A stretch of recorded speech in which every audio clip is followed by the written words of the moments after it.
الحمد لله وكفى والصلاة والسلام على من لا نبي بعده. أعوذ بالله من الشيطان الرجيم. بسم الله الرحمن الرحيم. يا أيها الذين آمنوا كتب عليكم الصيام. روزہ اور روزے کے فوائد. روزہ اور روزے سے پیدا ہونے والی اچھائیاں اور خوبیاں.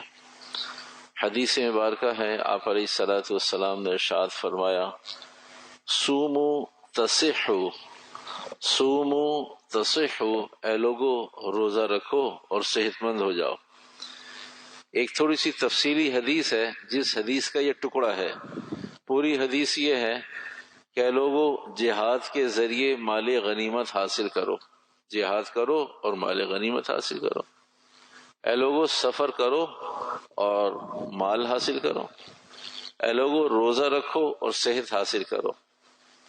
اختصار کے ساتھ ایک بات عرض کر کے پھر آگے چلتے ہیں. بظاہر تو آدمی جہاد کرتا ہے تو وہاں تو جان ہتھیلی پر رکھ کر آدمی جاتا ہے، شہادت ہو جاتی ہے. شہادت ہو جائے تب بھی غنیمت ہے، اور شہادت نہ ہو تو مال غنیمت ہے. اللہ پاک کسی کو شہادت کی موت عطا فرما دے. اس مادی دنیا میں، محدود دنیا میں، مفادات کی دنیا میں، معاشیات کی دنیا میں کبھی کسی کا جی نہیں چاہتا شہید ہونے کو. تو بھائی اگر شہید ہونے کو جی نہ چاہے، اس صورت میں شہید ہونے کا جی نہ چاہے تو سمجھ میں آتا ہے جب آدمی نے اگر شہید نہیں ہوگا تو نہیں مرے گا اور موت آئے گی نہیں، پھر تو سمجھ میں آتا ہے بھائی میں کیوں شہید ہوں. اگر شہید نہیں ہوگا تو بھائی تبھی موت آ جائے گی، بستر پہ موت آ جائے گی، گھر پہ موت آ جائے گی، سفر حضر میں آ جائے گی. شہادت سے خوف جب ہو کہ اگر شہید نہیں ہوگا تو موت بھی نہیں آئے گی، پھر تو سمجھ میں آتا. لیکن اگر شہید نہیں ہوگا تو موت تو بہرحال آنی ہے. تو بھئی کیوں نہ آدمی اچھی موت کی نیت کرے. عام موت کے مقابلے میں شہادت کی موت، اللہ کے راستے کی موت، اللہ کی پسندیدگی کی موت، ہنگامی موت، تو یہ ساری اموات شہادت کی موتیں یہ اللہ سبحانہ وتعالیٰ کو عام موت کے مقابلے میں پسندیدہ تھیں. یہ تو نبی نے بھی ہاتھ اٹھا کے مانگے، اللہم ارزقنی شہادتاً، اے اللہ مجھے شہادت کی موت عطا فرما.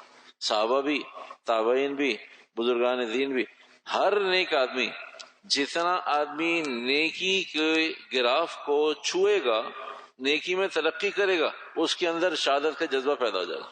ہمارے اندر کیوں نہیں ہے؟ اس کی وجہ یہی ہے. جیسے جیسے دینداری بڑھے گی، تقوی طہارت بڑھے گا تو شہادت کا شوق ہوگا. جیسے جیسے آدمی کے پاس مال بڑھتا ہے نا تو آدمی کے شوق بڑھتے. مال نہیں ہوتا تو شوق بھی نہیں، اسے معلوم ہے میرے پاس شوق پورے کرنے کچھ ہے ہی نہیں، تو ادھورے اور نکمے اور لولے لنگڑے شوق کیا ضرورت ہے کرنے کی جب میں کر نہیں سکتا. تو ایسی صورت میں جب آدمی کے اندر تقوی بڑھتا ہے تو شہادت کا جذبہ بڑھتا ہے، اور تقوی کم ہوتا ہے تو آدمی کہتا ہے نہیں بھائی شہادت کی موت نہیں. تو بھائی شہادت کی موت تو عزت کی موت ہے. خیر ہمارا مضمون نہیں، صرف ذہن میں ایک بات آ گئی تھی.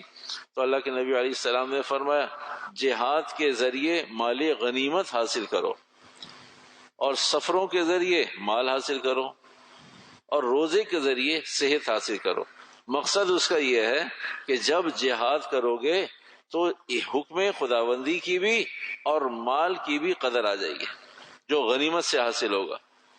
اور جب سفر کرو گے تو سفر کے ذریعے اللہ مال بھی عطا فرمائے گا اور مال کی قدر بھی عطا فرمائے گا. ہم سب کو معلوم ہے کہ آدمی اپنے شہر میں، اپنے ملک میں رہتا ہے تو فضول خرچ ہوتا ہے، اور کہیں باہر جا کے کماتا ہے تو پھر ایک ایک روپے کو، ایک ایک سکے کو، ایک ایک ڈالر کو، ایک ایک ریال کو کنورٹ کرتا ہے کہ بھئی میرے ملک میں یہ کتنے ریال بنتے ہیں، یہ چیز میں خرید رہا ہوں میرے ملک میں کتنے ڈالر بنیں گے، یہ چیز میں اتنے کی لے رہا ہوں. تو آدمی حساب کرتا ہے. جب باہر ہوتا ہے، اندر ہوتا ہے تو فضول خرچ ہوتا ہے. تو جب آدمی سفر میں ہوتا ہے تو مال بھی اللہ تعالیٰ فرماتا ہے اور مال کی قدر بھی آتی ہے. بالکل اسی طرح 100% جب آدمی روزہ رکھتا ہے تو اللہ صحت بھی دیتا ہے اور صحت کی قدر بھی آتی ہے. تو بھائی میرے جیسے لوگ اتنا آگے بڑھ گئے، میری طرح کے لوگ اتنا قرآن پڑھتے ہیں، میری طرح کے لوگ اتنا مسجد کا وقت دیتے ہیں، میری طرح کے لوگ اتنے گناہوں سے بچتے ہیں، بھائی میں کیوں گناہوں سے نہیں بچ سکتا؟ میں کیوں تلاوت نہیں کر سکتا؟ میں عمل صالح کو کیوں اختیار نہیں کر سکتا؟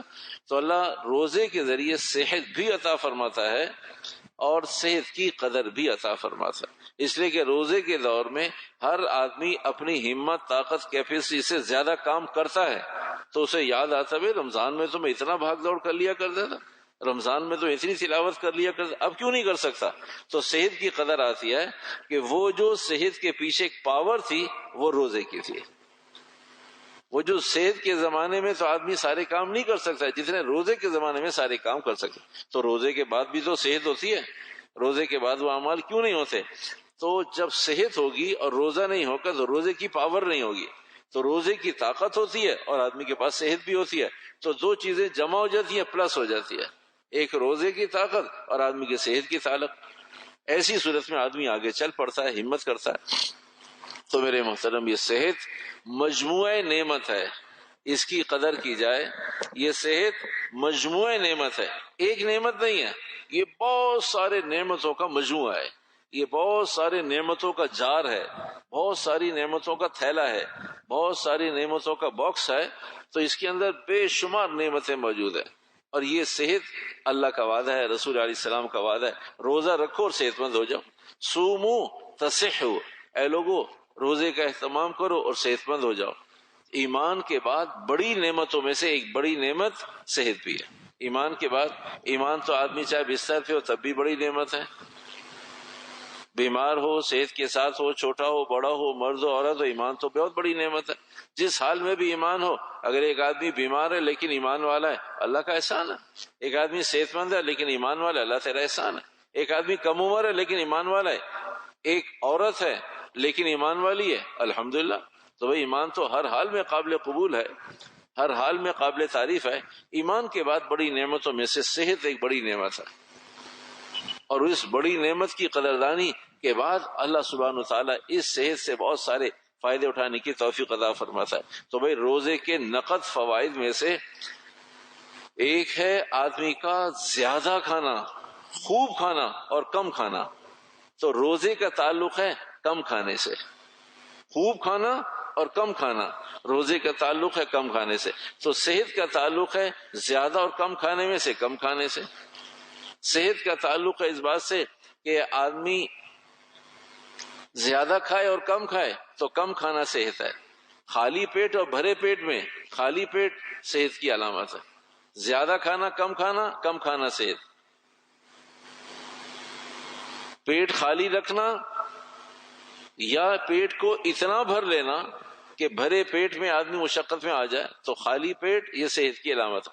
بار بار کھانا یا 2 بار کھانا یا 1 بار کھانا، بار بار کھانا یہ بیماری، اور 1 مرتبہ اور 2 مرتبہ کھانا یہ صحت کی علامت ہے۔ مرغن کھانا اور سادہ کھانا، مرغن کھانے کے مقابلے میں سادگی کے ساتھ، اس لیے کہ آدمی کا جی تو چاہتا ہے مرغن غذائیں کھائے، تلی ہوئی غذائیں کھائے، ایسی چیزیں کھائے جو تھوڑی دیر زبان کی چاٹ ہے، بس جہاں لقمہ حلق سے نیچے گیا وہاں اس کی قدر ختم ہو گئی۔ تو مرغن کھانا اور سادہ کھانا، زیادہ کھائے گا تو زیادہ دن نہیں چلے گا، بار بار کھائے گا زیادہ دن نہیں چلے گا، اور اگر مرغن کھائے گا زیادہ دن نہیں چلے گا۔ تو بھائی یہ کس سمجھدار آدمی نے بتایا ہے کہ زیادہ کھائیں اور جلدی چلے جائیں، خوب کھائیں، بار بار کھائیں، مرغن کھائیں اور جلدی چلے جائیں؟ بھائی دھیرے دھیرے کھائیں، ستھرا کھائیں۔ ایسے کھانے کے اندر مدینہ منورہ میں ایک حکیم صاحب تشریف لے آئے، آپ علیہ الصلوۃ والسلام سے مصافحہ ملاقات ہوئی، اللہ کے نبی علیہ السلام چاہتا ہوں لوگوں کا علاج کروں، تو کچھ عرصہ وہاں پر انہوں نے اپنا مطب قائم کیا لیکن کوئی مریض نہیں آیا۔ آپ علیہ الصلوۃ والسلام کی خدمت میں حاضر ہوئے، اللہ کے نبی علیہ الصلوۃ والسلام یہاں مدینہ میں عجیب لوگ ہیں، یہاں کوئی بیماری نہیں ہوتا کیا؟ یہاں کوئی بیماری نہیں ہے؟ کہا نہیں، بیماریاں تو ہیں، جو اللہ نے کائنات بنائی ہے اس کائنات میں بیماریاں تو ہیں، ایسا کیسے ممکن ہے کہ کائنات میں بیماری نہ ہو؟ کہا پھر وہ بیماریاں ہیں تو لوگوں کو لگتی کیوں نہیں ہے؟ فرمایا یہ خوب کھانے کے مقابلے میں کم کھاتے ہیں، بھرے پیٹ کے مقابلے میں یہ خالی پیٹ رہتے ہیں، یہ مرغن کھانے کے مقابلے میں سادہ کھاتے ہیں، بار بار کھانے کے مقابلے میں 1 بار 2 بار کھاتے ہیں، میسر آ جائے سہولت کے ساتھ، اور کھانے کے بعد اپنی صحت کو اللہ کی امانت سمجھ کے اہتمام کرتے ہیں. جب حکیم صاحب نے آپ علیہ الصلوۃ والسلام کی زبانی یہ ساری گفتگو سنی تو انہوں نے اپنے مطب کو اور اپنی دکان کو تالا لگا کر کہیں اور چلے گئے، اس لیے کہ جہاں لوگ اتنا محتاط ہوں وہ بیمار نہیں ہوں گے، اور حکیم کا تعلق تو اس کا تو روزگار ہی لوگوں کی بیماریوں کے ساتھ ہے. تو بھئی ایسی صورت میں صحت بہت بڑی نعمت ہے. لیکن آج کی نشست کا خلاصہ یہ ہے کہ اس کے پیچھے اور مسلسل پڑھنا پڑتا ہے، پھر صحت ٹھیک رہتی. آدمی سوچے بھی میں نے رمضان میں احتیاط کر لی، نہ ایک نہیں، مستقل رمضان احتیاط کرنی پڑے، مسلسل اس کا تعاقب کرنا پڑتا ہے. صحت کا مسلسل تعاقب ہوتا ہے اور لمبے عرصے تک احتیاطیں کرنی پڑتی ہیں، پھر جا کے جسم اس قابل ہو جاتا ہے کہ روحانیت بھی بڑھتی ہے اور جسمانی قوتیں بھی بڑھتی ہیں. اللہ پاک اہتمام کے عمل کی توفیق عطا فرمائے. وآخر دعوانا الحمدللہ.